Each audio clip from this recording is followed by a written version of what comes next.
자, 사무엘서는 또 수요일 날 하겠습니다. 원래 이 창세기 본문이 원래 오전에 하려고 했던 건데 이걸 그냥 오후로 제가 지금 돌리는 것입니다.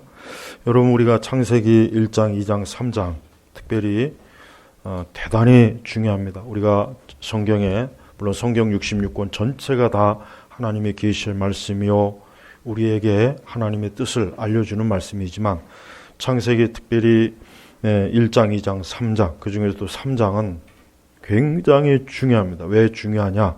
이 3장에서부터 결국 오늘 우리 모든 각 개인의 고통과 또 이 세상의 모든 문제덩어리가 이 3장에서 다 드러나는 것이에요. 그래서 우리는 이 성경에서 말씀하시는 이 하나님의 말씀을 통해서 우리는 우리 자신과 인생과 이 세상을 가장 올바른 토대에서 이해를 해야 됩니다. 뭐든지 올바른 토대에서 이해를 하지 못하면 결국은 문제가 생겨버리고 잘못된 처방이 되고 그릇된 이해와 그릇된 해석이 돼서 결국은 또 큰 어려움을 겪게 되는 거예요. 인간이 자신의 삶의 가장 근원이 어디서부터 생겼는지를 알지 못하고 오만 가지로 사람의 문제를 해결하려고 했잖아요. 여러분, 지금 세상을 보십시오. 많은 사람들의 문제를 해결하려고 수많은 것들을 막 사람들에게 갖다 먹이고 치료도 해보고 이것도 바꿔보고 저것도 바꿔보고 정치 제도, 사회 제도 이 막 무수하게 바뀌어요. 굉장히 바뀝니다. 또 오만 인간의 어떤 정신적인 고통, 육체적인 고통 그 많은 것들을 해결을 못합니다. 가만 갈수록 더 많아지고 더 커지고 감당이 안 돼요. 세상은. 우리가 성경에 보면 알겠지만 세상 끝날까지 이 세상의 문제는 해결이 안 됩니다. 우리가 이 세상이 좋아질 것이다 라는 그 생각은 아예 기대를 제가 하지 말라고 제가 자주 얘기하죠. 왜요? 그런 기대 자체가 이루어지지 않아요. 그래서 우리 성도들은 현실적이어야 돼요. 우리 성도들이 믿음이 있다고 해서 꿈과 망상의 세계를 헤매고 다니면 안 됩니다. 사실 정상적인 성도는 지극히 현실적이에요.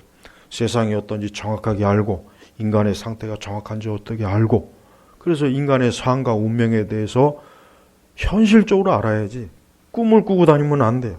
수많은 사람들이 현실 도피를 해요. 삶이 어렵고 고통스러우면 좀 어떻게 좀 편해질까? 뭐 좀 나은 방법이 없을까?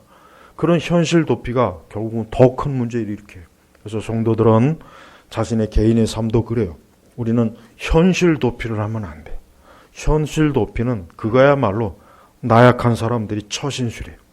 우리는 오히려 현실을 직면하고 어려움을 있는 그대로 직면해서 이것이 어떠한 것인가, 이것이 무엇인가, 이 본질이 무엇인가를 우리가 알아야 됩니다. 이 세상이 하나님의 그 말씀을 받아들이지 않음으로 생기는 결과가 모든 문제의 근원이. 그러니까 세상의 모든 어려움, 아니 각 개인의 모든 어려움은 다른 게 아닙니다. 하나님께서 말씀하시는 것을 따르지 않기 때문에 생기는 거예요. 우리는 그 일에 있어서 실제적이고 또 하나님께서 말씀하신 것을 다시 한번 깊이 살펴보면서 우리의 삶의 근원의 문제가 무엇인지 그래야 그 삶의 근원의 문제를 바르게 해결할 수 있는 처방이 생기는 겁니다. 자, 보십시오. 우리가 알다시피 에덴 동산이라고 하는 정말 말 그대로 지상 낙원이에요. 에덴 동산이야말로 지상 낙원이에요. 그래서 우리 아까 제가 헐리우드 영화 중에 하나가 또 뭐가 있냐, 에덴의 동쪽이라는 또 영화도 있죠. 자, 그렇습니다. 사람들은 그래요. 사람들은 자기만의 에덴 동산을 가지고 있어요. 누구나 다 각자 자기만의 에덴 동산을 다 살다 보면 만들어요. 그런데 그 에덴 동산이 안 이루어져요. 누구나 다 사람이 이 세상 태어나서 자기만의 에덴 동산을 가꾸고 꿈꾸지만 그게 안 이루어집니다. 안 이루어지는 거예요. 그걸 이루어보려고 정치 제도도 바꿔보고 사회 제도, 법도 바꿔보고 규정도 바꿔보고 뭐 자기대로 열심히 뭔가 꾸미지만 끝끝내 어때? 이루어지지 않습니다. 인간은 하나님을 떠나서 자기가 아무리 에덴 동산을 만들려고 해도 못 만듭니다. 불가능한 거예요. 안 되는 거예요. 왜? 그건 하나님이 만들어 주셔야 되는 거예요. 하나님이 만들어 주셔야 만드는 거지 사람이 만들려고 해봐야 그게 못 만듭니다. 인간의 역사를 보십시오. 많은 사람들이 에덴 동산을 만들려고 많은 노력을 기울였어요. 힘을 기울였어요. 근데 완성된 것 단 하나도 없습니다. 다 망가졌습니다. 전쟁으로 파괴되고 사람들이 서로 싸우고 다투고 시기하고 결국 그것 때문에 다 무너졌어요. 왜? 사람의 손은 안 되는 거예요. 근데 이 세상이 이렇게 된 원인은 누구에게 있습니까? 그건 사람에게 있는 거예요.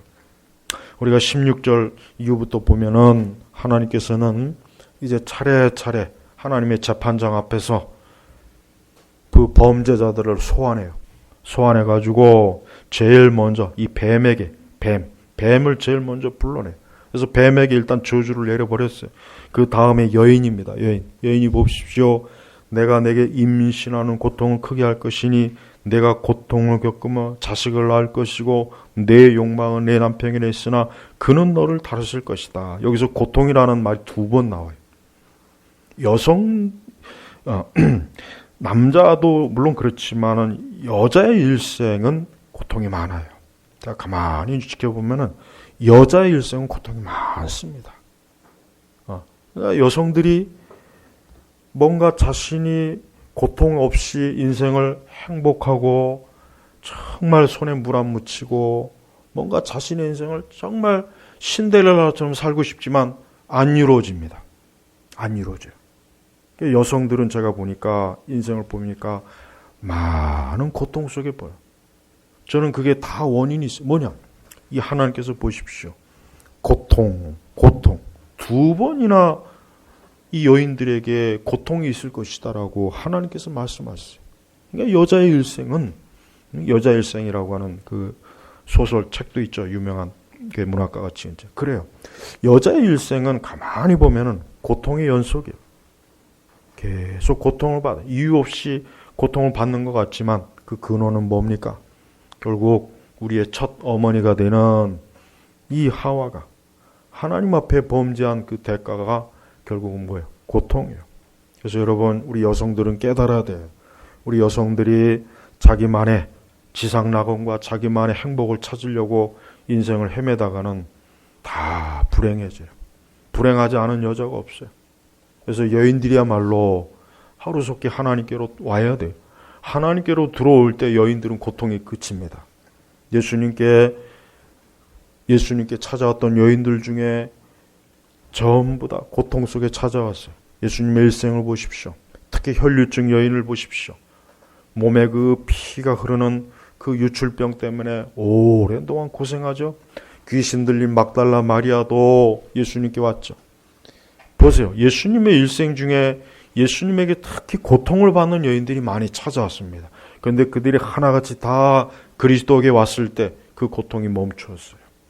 여러분, 돈 많은 집에 가서 시집 간다고 해서 행복한 게 아닙니다. 네. 자기가 생각하기에 이 집 여기에 결혼하면은 행복하겠지. 천만에 행복은 없습니다. 그가 그리스도 바깥에 있는 한 어느 집에 가도 행복은 거기에 없어요. 왜? 그에게 거기에도 고통이 있어요.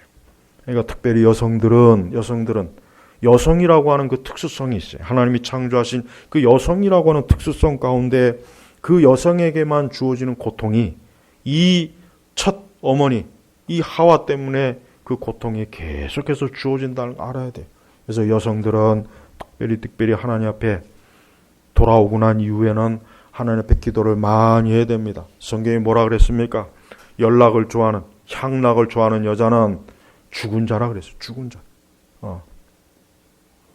우리 여성들이 특별히 무슨 부도덕하거나 나쁜 짓을 저질러서가 아니라 대체로 많은 여성들이 점점 인생을 살아가면서 마음에 자꾸 고통을 받고 상처를 받고 괴로움을 당하고 속이 상하고 살아가면 살아갈수록 여인들의 삶의 고통이 계속 연속이에요. 다 그래요. 유명한 사람이든 무명한 여인이든 배운 사람이든 배우지 못한 여인이든 부잣집에 사는 여인이든 가난한 집에 살던 여인이든 간에요. 여인들은 다 여자만의 고통이 있어요. 그러니까 우리 여성들이, 특별히 여성들은 빨리 그리스도께 와야 돼요. 그래야 그 고통이 멈추어집니다. 그러지 않고 계속해서 인생을 살면요, 그 고통의 연속이라고 하는 건 말로 다 할 수 없어요. 그래서 우리 여성들은 오늘 이 첫 여인들의 어머니, 물론 남자들의 어머니도 되겠지만 여호와 하나님께서 여자에게 말씀하시기를 내가 내게 임신하는 고통을 크게 할 것이니 내가 고통을 겪으며 자식을 낳을 것이고 내 욕망은 내 남편에게 그는 너를 다스릴 것이다. 자 보십시오. 하나님께서는 여자에게 주권을 주질 않았어요. 아무런 주권이 없어요. 자식에게 매이죠. 남편에게 매여요. 남자에게 매이는 거예요. 여자에게는 보십시오. 여자가 죄 짓기 이전에는 진짜 자유로 했단 말이에요. 자유. 남편에게도 매이지 않았어요. 물론 아담 하와가 죄를 짓지 않았다면 어떻게 출산했을지는 그거는 뭐 성경에 기록되지 않았으니 모르겠지만 분명한 것은 고통이 없었을 겁니다. 그런데 보십시오. 범죄하고 난 이후에는 여인에게는 주권이 없어요. 매여 있어요. 다른 말로 하면 노예입니다. 노예. 그러니까 여성들은 여성의 일생을 가만히 보면 노예예요. 노예. 뭔가 모르게 노예에 사로잡혀요. 우리가 페미니즘이라고 하지만 그건 오히려 여성들을 더 고통을 주는 거예요. 절대 여성들에게 좋은 세상을 주지 못합니다. 근데 여성들이 그걸 알지도 못하고 마치 페미니즘이 자기가 자유를 얻는 거라고 생각하는데 더 매입니다. 하나님께서 말씀하신 것은 어떤 것으로도 풀 수가 없어요. 하나님께서 말씀하신 것은 하나님만이 풀 수 있지 사람은 못 풉니다. 성경에 왜 특별히 복음서에 보면 유달리 예수님에게 헌신한 여인들이 나오죠. 예수님께서 고통받으실 때 제자들은 도망갔지만 여인들은 그래도 가까이 가서 예수님을 보았습니다. 살펴보았습니다. 저는 많은 여성들이 일찍이 예수님에게 나오지 않고 인생을 자꾸 방황하고 떠돌고 자기만의 어떤 행복을 찾다가 결국은 그 삶이 보면은 다 허무하게 끝나요. 비참해요. 슬퍼요. 고독해요. 외로워요. 결국은 캄캄해요. 왜 그렇습니까? 뭐 다른 게 부족해서요? 다른 게 부족해서 채워오지만 그게 채워진다고 됩니까? 안 됩니다. 안 돼요. 우물가의 여인을 보십시오. 남편을 여럿을 교체했어요. 근데 그 여인이 행복해서 아무도 모르는 낮에 와서 물 길러 갑니까? 자기 모습을 보여주기 싫으니까, 창피하니까, 해결이 안 되니까 아무도 없는 낮에 몰래 와서 물 깃고 도망가려고 했던 거. 그런데 예수님을 딱 만났어요. 예수님을 만나고 나니까 그 여인이 어때요? 비로소 그 여인은 자기가 찾던 정말 행복을 찾아 낙원을 찾은 에덴 동산을 찾은 거예요. 보세요. 수많은 여인들이 그래요. 수많은 여인들이 보면은 얼굴에 화장을 하고 옷을 입고 그냥 예쁘게 꾸미지만 그래봐야 그 속은 더 썩어 들어가요. 거기에 낙이 없어요. 행복이 없어요. 기쁨이 없어요. 그러면 그럴수록 더 외롭고 더 고독하고 더 처참해, 더 비참한 거예요. 왜 그렇습니까? 하나님이 없어서 그런, 하나님과 원수니까 그런 거예요. 결국은 왜 하나님께서 여인에게 이런 고통과 저주를 왜 하나님 선언했겠습니까? 그가 따먹지 말라는 선악과를 따먹였기 때문에 그런 거예요. 선악과를 따먹은 이후에 이 여인에게 이런 고통이 주어진 것입니다. 자, 그 다음 17절에 보면은 여호와 하나님께서 아담에게 이제야 비로소 이 아담이 하나님께서는 가장 책임이 큰 자를 맨 마지막에 둔 거예요. 뱀이 제일 첫 번째가 아닙니다. 사단이 첫 번째가 아닙니다. 선악과를 따먹은 가장 큰 책임이 누구에게 있습니까? 아담에게 있어요. 아담. 로마서에도 자세히 나오죠. 이 첫사람 아담이 결국 범죄해서. 그래서 결국은 뭐예요? 인류가 이렇게 저주를 받는 거예요. 그러니까 하나님께서 가장 죄가 많은 중죄인을 맨 마지막에 소환해가지고 뭐라고 해요? 내가 아내의 말을 듣고, 하나님 말을 안 듣고 아내의 말을 들었어요. 하나님 말을 안 듣고 사람의 말을 듣는 거예요. 아주 정확하게 하나님께서 지적합니다. 내가 아내의 말을 듣고 내가 내게 먹지 말라고 명령한 그 나무의 열매를 따먹었으므로, 그러니까 쉽게 뭡니까? 내 말을 안 들었대. 하나님 말을 안 듣고 네가 네 아내의 말을 듣고, 이게 죄예요. 죄는 뭡니까? 사람이 하나님 말을 안 듣는 게 죄예요. 우리가 이거 굉장히 중요해요. 우리 성도들도 마찬가지예요. 우리가 하나님 말씀을 듣고 읽어도 내가 말씀을 깨달아도 그 말씀에 따르지 아니하면 그건 죄가 되는 거예요. 죄가 되는 거예요. 분명히 아담도 들었고 하와도 들었습니다. 하나님께서는 그러나 아담에게 약속하셨어요. 아담이 그 아내의 말을 듣지 않았다면 아담을 통해서 하나님께서는 그 에덴 동산에서 아마 계속해서 하나님의 축복된 그 언약을 이어갈 텐데, 문제는 아담이 범죄. 그래서 하나님께서 내가 아내의 말을 듣고 내가 내게 먹지 말라고 명령한 그 나무의 열매를 따먹었으므로. 그러니까 하나님께서는 이 아담에게 정확하게 아담이 지은 죄를 아주 피해갈 수 없도록 아주 명확하게 명시한 거예요. 아담이 핑계를 댈 수가 없어요.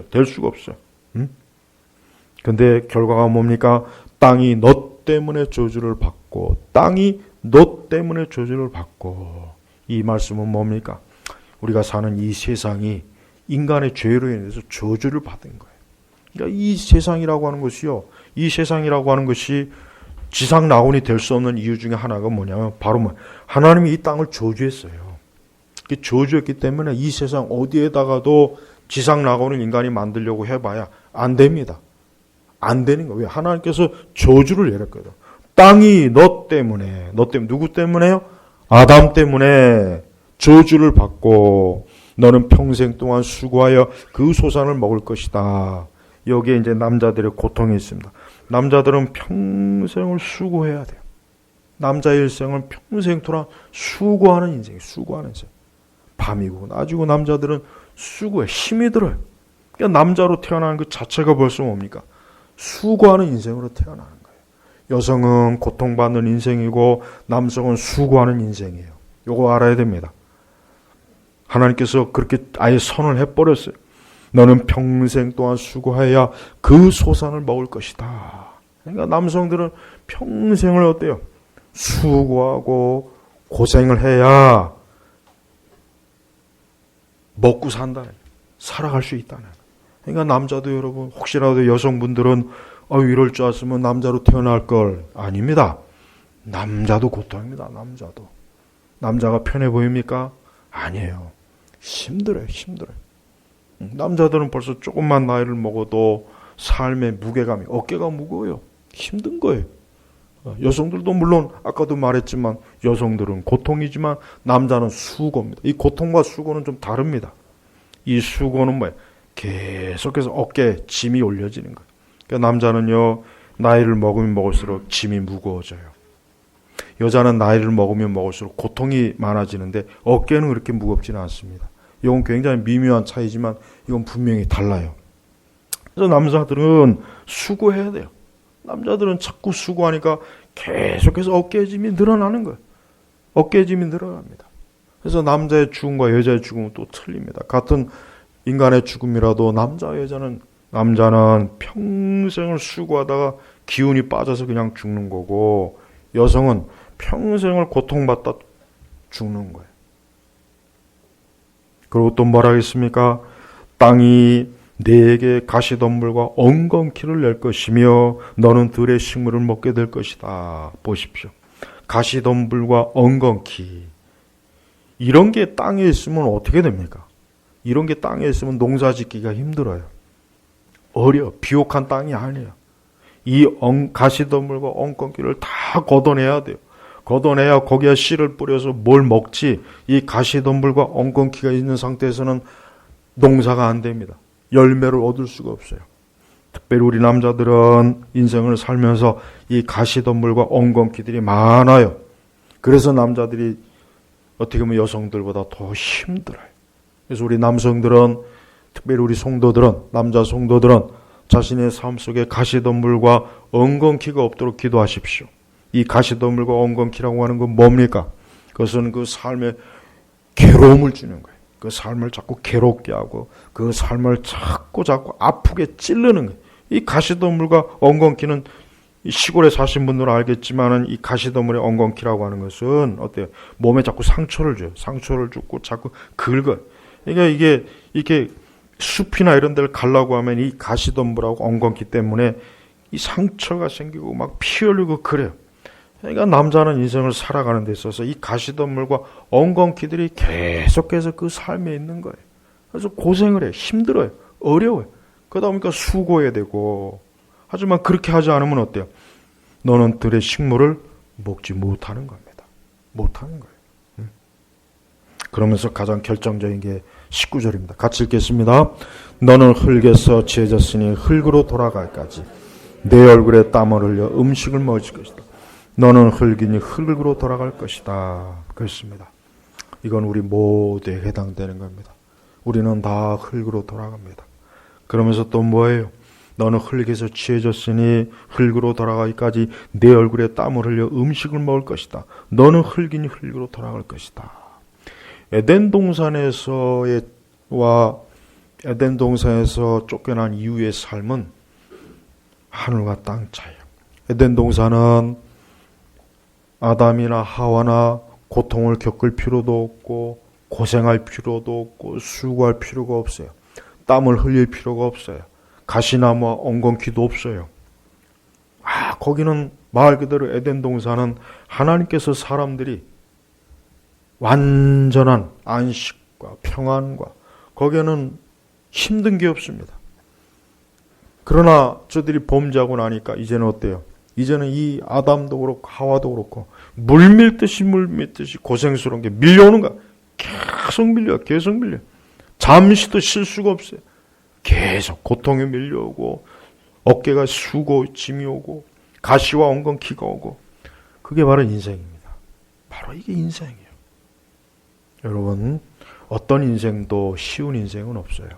고생 안 하는 인생이 없습니다. 괴로움이 없는 인생이 없어요. 다 있어요. 엉겅퀴와 가시도 있고 다 있습니다. 이게 인간의 본성, 이게 본질이에요.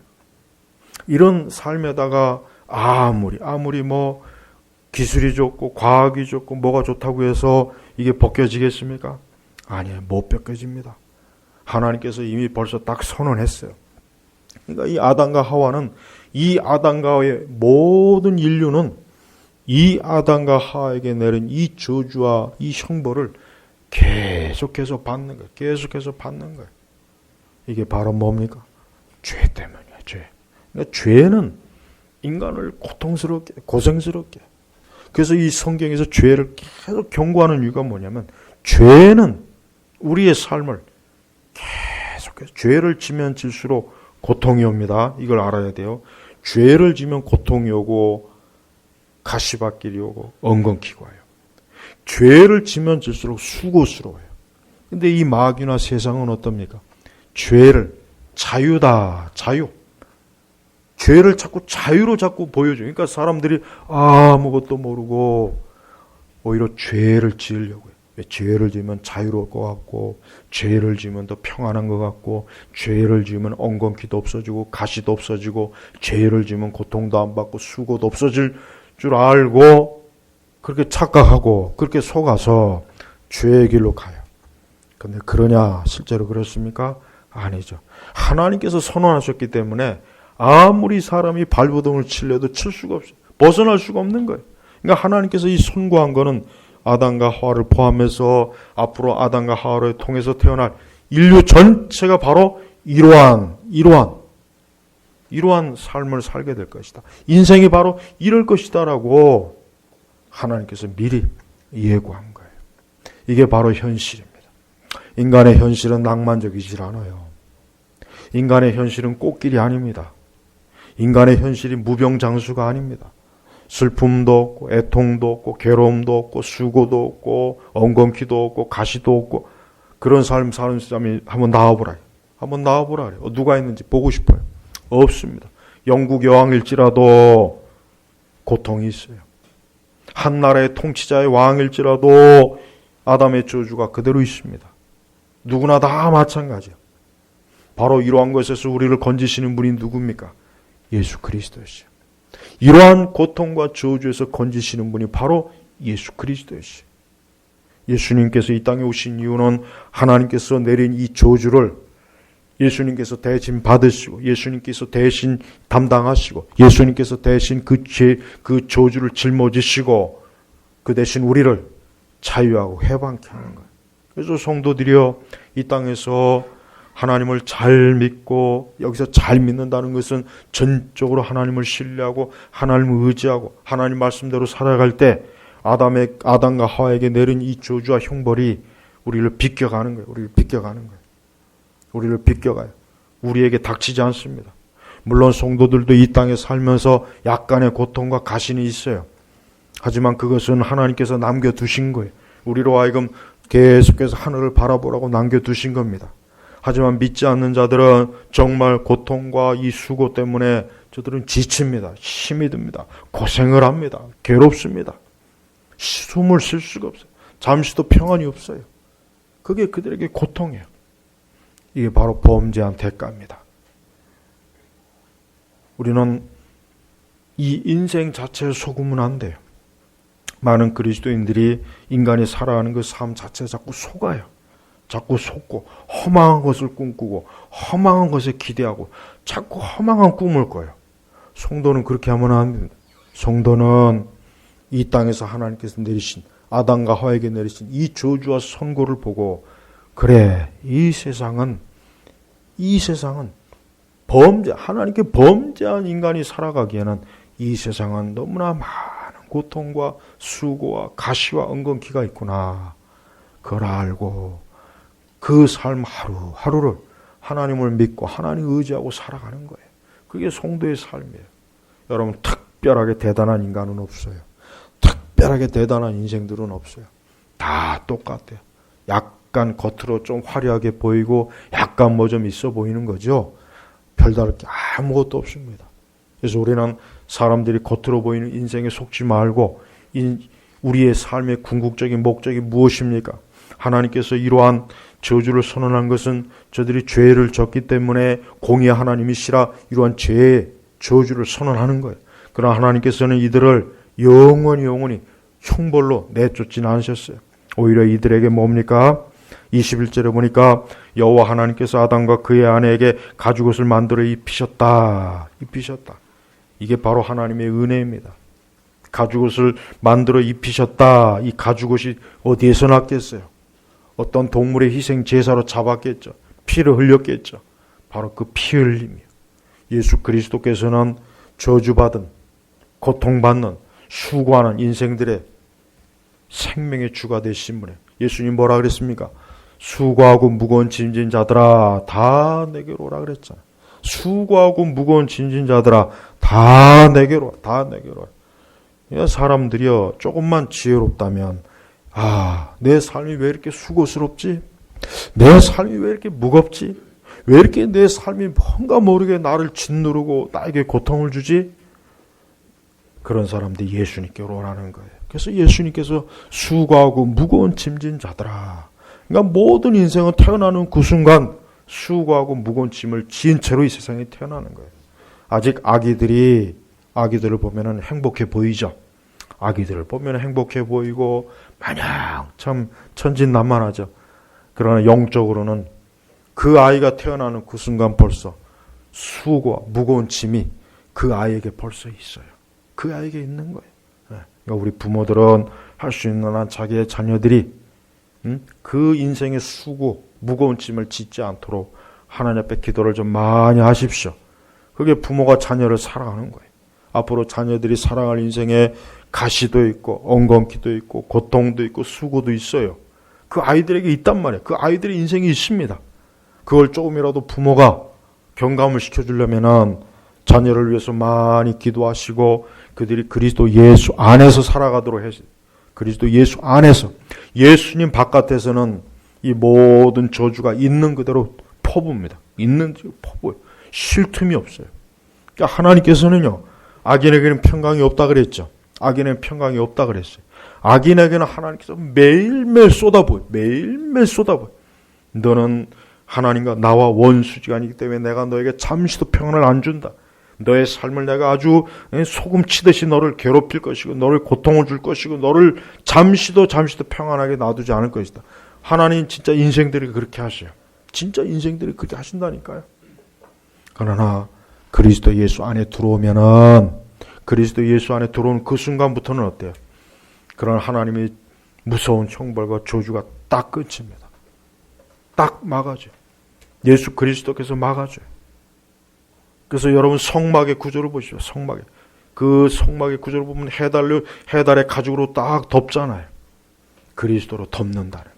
그러니까 그리스도로 덮는 인생은 이러한 저주와 형벌을 다 피해가는 거예요. 다 피해가는 거예요. 그래서 여러분, 하나님 믿지 않는 인생들은 아무리 살펴봐도요, 거기는 좋은 게 정말 하나도 없습니다. 하나도 없어요. 부러워할 만한 게 없다는 거예요. 부러워할 만한 게. 오히려 그리스도 예수 안에 있는 사람이 부러워할 게 너무 많아요. 그리스도 예수 안에 있으면 우리에게 평강이 주어집니다. 참된 기쁨이 있습니다. 안식이 있습니다. 불안과 염려가 사라집니다. 근심이 나를 주장하지 못합니다. 우리를 골치 아프게 하는 것들이 우리를 죽이지 못해요. 그런 것들이 잠깐은 있겠지만은, 그러나 예수님께서 그 모든 저주를 그분의 피로 말끔히 다 해결해 주셔. 말끔히. 여러분, 그리스도의 피는, 예수님의 피의 능력을 알아야 돼요. 사람들이 예수님의 피의 능력을 잘 모르는 것 같아요. 그리스도의 피는 모든 저주를 다 씻겨주는 피예요. 그래서 왜 우리가 예수님의 보혈 그러잖아요. 그러니까 그리스도의 피가 있을 때 거기는 다 더러운 게 다 씻겨져 나갑니다. 그러니까 피가 없으면 안 돼요. 피 흘림이 없는 제사는 건 정상적인 제사가 아니에요. 그래서 어떠한 인생도 그리스도의 피로 가득 차면 그 인생은 깨끗해져요. 정결해져요. 온전해집니다. 슬픔과 저주와 고통이 사라집니다. 그러니까 예수님의 피가 그래서 그 피가 좋은 거예요. 우리는 그리스도의 피로 우리 자신이 매일매일 씻겨져 나가야 돼요. 매일매일 그리스도의 피의 보혈로 권세가 있고, 그 피의 보혈 때문에 귀신과 마귀도 역사 못하는 겁니다. 이 피의 권세가 얼마나 큰지를 알아야 돼요. 그래서 우리는 찬송가 중에 특별히 예수님의 피의 이 찬송, 이 보혈의 찬송이 사실 저는 가장 사실 좋은 찬송이라고 생각해요. 왜? 예수 그리스도의 피가 있을 때, 그 피를 부르짖을 때, 그 피가 우리에게 있을 때 우리의 장막, 내 삶에 있는 모든 어두운 것들이 자꾸 씻겨져 나갑니다. 내 심령이 어두울 때 그때 뭐 해야 되겠습니까? 그리스도의 보혈의 피, 그분의 피, 예수의 피를 구하십시오. 사람이 죽어갈 때 수혈을 하죠. 수혈. 요즘 저 피가 모자란다네요. 요즘 뭐 이런 것 때문에. 그래서 막 수혈을 하라고 막 이렇게 문자로 오더라고요. 권장. 여러분, 이 피라고 하는 것은 인간에게 생명을, 구약 성경에 보면은 생명은 피에 있음이라 그랬거든요. 이 피는 생명을 상징하는 거예요. 근데 예수님의 피는 뭡니까? 바로 뭡니까? 영생이에요, 영생. 그래서 예수 그리스도를 믿는 자가 왜 영생을 얻느냐? 바로 그리스도의 보혈의 피로 그가 정결, 깨끗해진 것 때문에 이젠 더 이상 이러한 고통과 저주와 엉겅기와 가시덤불 이런 것들이 들러붙지 못하는 거예요. 이 땅에서 살면서 우리가 이 세상을 평안하고 안락하게 살고 싶다면은 매일매일 그리스도의 피를, 그 피에 의지하십시오. 그 피가 우리를 자유케 하고 그 피가 우리를 평안하게 합니다. 그 피가 죄의 저주와 형벌에서 우리를 두려움에 떨게 하지 않습니다. 그래서 예수님께서 십자가에서 피 흘리신 거예요. 예수님이 흘리신 그 피는 우리에게 자유를 줘요. 기쁨을 줘요. 만족을 줍니다. 마귀를 쫓아냈습니다. 귀신을 쫓아냅니다. 모든 불행과 저주도 다 쫓겨납니다. 그러니까 예수님의 피만 있으면은 모든 어떠한 것도 문제가 되지 않습니다. 문제가 안 돼요. 그래서 우리는 매일매일 그리스도의 피가 우리에게서 넘치도록 그리스도의 피를 찾고 구하면서 예수님을 의지할 때 거기에 큰 능력이 있는 거예요. 또한 예수님의 피는 권세예요. 권세. 그리스도의 피는 권세가 있는 거예요. 그래서 이 그리스도의 피가 있는 곳은 악한 자들이 역사 못합니다. 악한 영이 역사 못하는 거예요. 여러분 원수 마귀도 보십시오. 이 세상의 원수 마귀도 그리스도의 피가 없는 자는 아주 원수 마귀가 가만두질 않아요. 이 그리스도의 피가 없는 인생들은 이 마귀가 절대 가만 안 놔둡니다. 아주 거기에 그냥 아주 마귀가 자기의 온 힘을 다해서 그 인생을 아주 파멸시키는 거예요. 파멸시키는 거예요. 하지만 그리스도의 피가 있으면 손을 못 대요. 마귀가 역사 못합니다. 이건 명확한 거예요. 그래서 우리 성도들이 매 순간 나는 예수 그리스도를 믿고 그리스도의 피로 정결하고 깨끗해지고 그리스도의 피로 저주가 사라졌고 그리스도의 피로 나는 온전해졌다. 하나님 앞에 입술로 잡고 시인하시고 고백하십시오. 진짜 그리스도의 피는 권세가 있습니다. 예수님의 피는 능력이 있어요. 그래서 주의 피는 능력이 또다. 그리스도의 피가 권세가 있기 때문에 실제로 귀신을 쫓거나 그럴 때 그리스도의 피가 드러나면 마귀는 귀신은 역사를 정말 못해요. 그래서 우리는 실제적으로 우리가 이 세상을 살아가는 동안 매 순간 그리스도의 피가 내 심정에, 내 심령에, 내 마음에, 내 삶에 가득하도록 하나님 앞에 구하셔야 되는 거예요. 인간에게 하나님 저주하신 이 저주는 두렵고 무서운 겁니다. 이건 가벼운 게 아니에요. 이거는 이 정도쯤이야. 아니에요. 못해. 그럴 수 있는 사람은 없어요. 누구나 다 이러한 저주와 형벌을 받게 되면은 다 망하게 돼 있고 다 비참하게 돼 있습니다. 그러나 이러한 비참함과 이러한 망하는 것에서 우리가 살 길이 뭡니까? 그리스도의 피로 우리를 하나님께서 새롭게 하시고 온전케 하시고 자유케 하셔서 우리가 더 이상 거기에 매이지 않도록 하나님께서 이끌어 주시는 겁니다. 여러분 이 세상 자체가 하나님의 저주에 걸렸어요. 그래서 로마서에 보면은 이 피조물, 다른 모든 피조물조차도 예수 그리스도께서 오시는 걸 고대한다 그러잖아요. 고대한다 그래요. 주님이 오실 때 이 땅의 저주도 해결되는 거예요. 그러니까 주님이 오시기 전까지는요, 이 세상의 자연도요, 나아지질 않습니다. 자연환경 암만 해봐야 소용없어요. 주기적으로 지진도 올 것이고, 태풍도 올 것이고, 땅을 통해서는 온갖 전염병도 올 것이고, 고통이 와요. 고통이 옵니다. 왜? 하나님께서 저주한 거예요. 누구 때문에? 너 때문에. 이게 하나님께서 보니까 너 때문에. 저는 이 아담이 이 하나님 앞에 섰을 때 표정이 어땠을까 참 궁금해요. 아담이 표정이 어땠을까? 하나님께서 이 아담을 데려다 놓고 내가 너 때문에 너는 얼마나 이 아담이 어때요? 아마 속으로 죽을 마실 거예요. 아마 죽을 마실 거예요.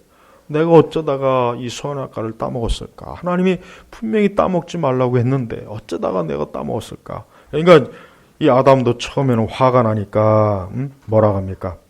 12절 같이 보겠습니다. 같이 읽겠습니다. 아담이 대답하기를 주께서 저와 함께 하도록 주신 여자 그가 그 나무 열매를 제게 주어서 제가 먹었습니다. 그러니까 아담도 보세요. 이걸 어떻게 해야 벗어날까 생각해 보다가 그렇지. 하나님께서 주신 저 여자 때문에 내가 먹었습니다. 이게 아담이 좀 야비하죠. 좀 치사하고. 그걸 통해서 좀 자기는 어떻게 좀 하나님께서 그랬냐? 야, 저 여자 저거 못 쓰겠구나 저거. 아주 내가 잘못했다. 야, 너한테 좋은 여자 줬어야 되는데 어디서 저런 거 만들어줘 갖고 야, 갈비뼈 하나 더 줘라. 내가 또 만들어. 아담이 그런 기대를 했겠죠. 근데 하나님께서는 아니에요. 아담은 자기가 범죄한 거예요. 아담이 핑계를 대는 거지 자기가 범죄한 거지. 그런데 회개는 안 하고 주께서 저와 함께 하도록 주시냐. 그러니까 자기 죄를 하나님에게 전가를 시키고 여인에게 전가를 시키는 거예요. 그러니까 이게 아담이 얼마나 이게 무서운 사람이에요. 아담이. 우리의 첫 아비가 되는 아담이 굉장히 가만히 보면 아주 무서운 사람이. 자기 빼놓고는 다 문제가 있는 거라고요. 하나님에게까지도 책임을 진 거예요. 그런데 하나님께서 거기에 넘어가지 않죠.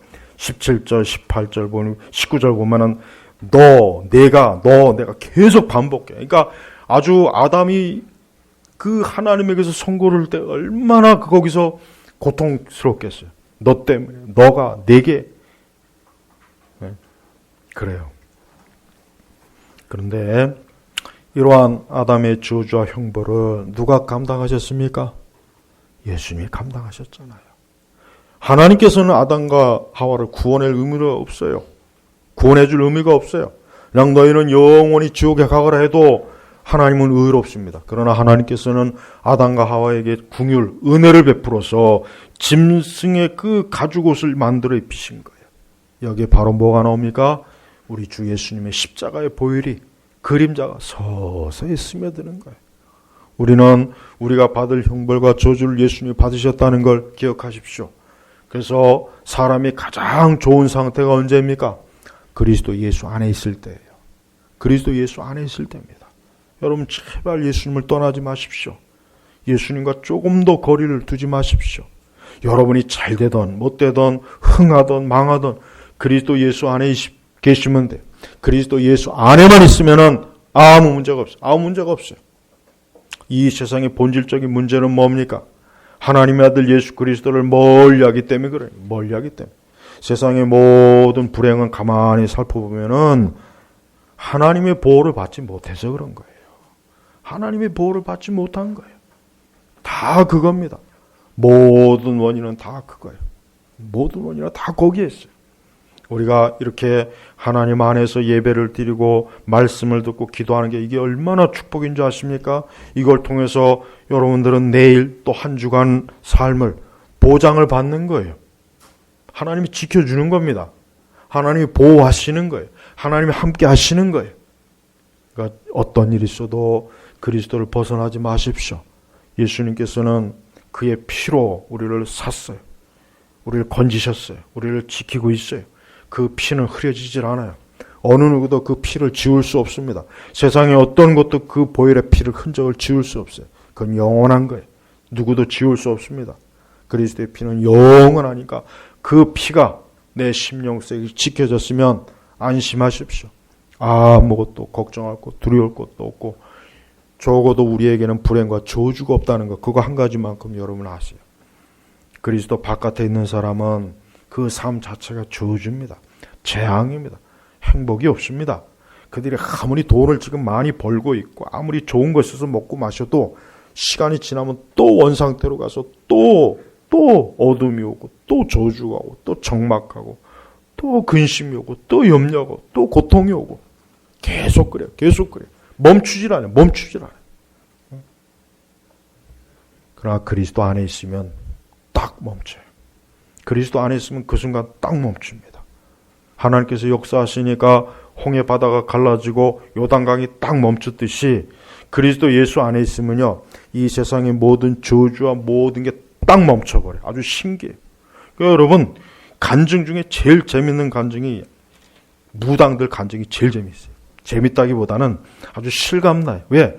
무당들은요, 이 귀신의 세력을 가장 직접적으로 받은 사람들이기 때문에 이 귀신과 하나님 차이를 너무 잘 알아요. 그러니까 무당들 간증을 가만히 들어보면은 정말 그리스도 예수 안에 들어오는 그 순간부터 이 귀신과 마귀의 역사가 싹 사라지는 거예요. 집안의 모든 이 잡기들, 악한 영들 다 사라지는 거예요. 다 사라지는 거예요. 응? 아담의 후손들은 아무리 좋은 집에서 살아도 거기에 그리스도의 피가 없으면 그 집은 저주받은 흉가. 저 앞에 아주 삼성 어쩌고 저쩌고 아파트 있죠. 예수님 없으면 저거 흉가집입니다. 흉가집이에요. 좋은 집이 아니에요. 좋은 집은 어떤 집입니까? 그리스도 예수의 피가 있는 집이 좋은 집이에요. 근데 그 집이 아무리 별장 같고 아무리 그 집이 넓고 가끔 보면은 연예인들이 집을 이렇게 구경하는 프로가 있어요. 그래서 무슨 연예인들 보면 아파트에다가 엄청난 평수에다가 있는 거 없는 거 다 갖춰놓고 살아요. 근데 내가 볼 때는요, 조금 더 거기는 행복이 없어요. 왜? 예수님이 없어요. 그 넓은 집에서 혼자 뭐 할 거예요? 몇 사람 앉아놓고 뭐 할 거예요? 그 공동묘지요, 공동묘지. 하나님 믿지 않는 집은 그 자체가 묘지입니다. 여러분, 묘지 좋습니까?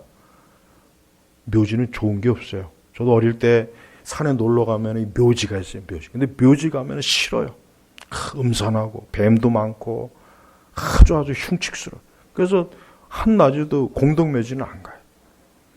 예수님 없는 집안들 명심해야 돼요. 그 집 다 그 묘지예요, 묘지. 묘지란 말이에요. 영적으로 묘지라니까. 죽은 시체가 있는 곳이에요. 근데 그것도 모르고 좋다고 집 자라는 거 보면은 불쌍해요.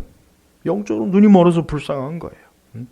여러분의 가정과 집에 다른 거 드러낼 생각하지 마시고 이 집은 살아계신 하나님의 전, 이 집은 우리 주 예수 그리스도의 피로 세운 집, 이 집은 그리스도의 십자가의 능력이 있는 복된 가정, 그것으로만 있으면 그 집은 아무 문제가 없습니다.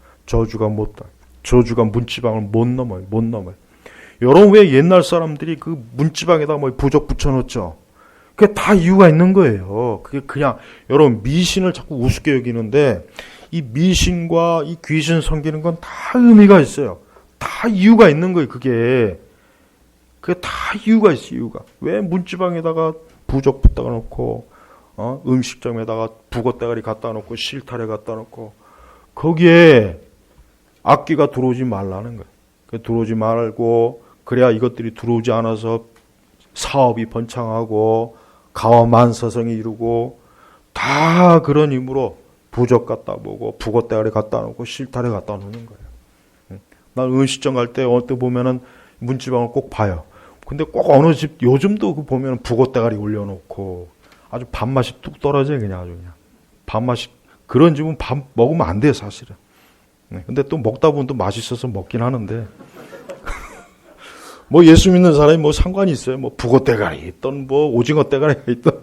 하지만은 저거 영적으로 저 안 좋은데 결국은 그 집은 망할 거야. 틀림없어. 돈 많이 벌어봐야 또 다른 쪽에서 돈 다 빼갑니다. 여러분 세상 사람들 돈 많이 벌죠. 가만히 살펴보세요. 다른 곳으로 다 빠져나가요. 다 빠져나가. 남는 게 없다니까요. 아니면 그 돈 갖고 자식들 서로 지들끼리 싸우다가 다 망해버리던가. 나는 저 삼성을 보면요. 저 삼성이 저게 원불교 집안이거든요. 원불교. 난 그래서 옛날부터 나는 저 삼성이 분명히 저거 안 될 거다. 분명히 저 집은 안 될 거다. 저 집 구성은 안 될 거다. 근데 진짜 안 되고 있어요.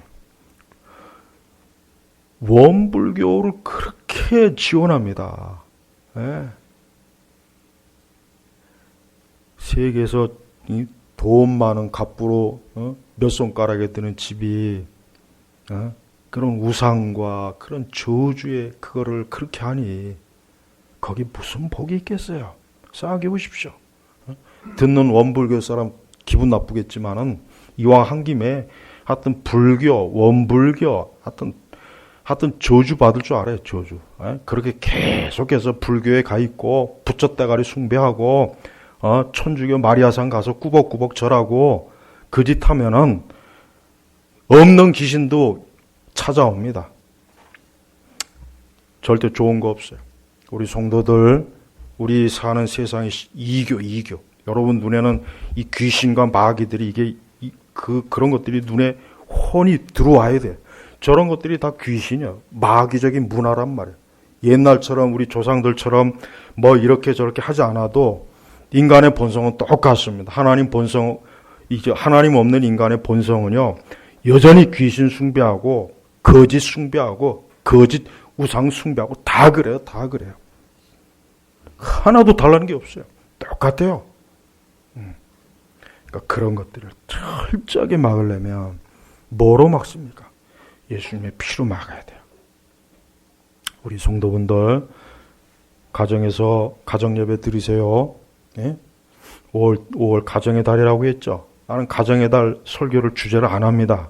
그런 거 할 필요도 없고 다른 거 하나 딱 이거 한 가지면 돼요. 가정에서 제발 예배 드려요. 제발 가정에서 가족들끼리 모여서 찬송 부르고 기도하고 말씀 읽고 하루에 10분이든 20분이든 좋으니까 꼭 그렇게 하십시오. 그런 가정은 절대 그 가정에 어떤 악한 게 들어오지 못해요. 그러니까 믿는 이들이 가정에서 예배 안 드리고 자꾸 엉뚱한 짓 하니까 자꾸 그냥 죄 짓고 미혹 자꾸 이런 게 있는 거예요. 우리 제나바 교육 성도 여러분들은 이런 복음의 원리를 알고 내가 그리스도 예수 안에서 그 피로 깨끗해지고 정결해졌으니 이제 더 이상 죄와 악한 것으로 인해서 더럽혀지지 않고 마귀적인 것이 더럽히지 않고 정결하게 그리스도의 피로 주 안에서 복되게 인생을 살아가실 주의 이름으로 축복합니다. 기도하겠습니다.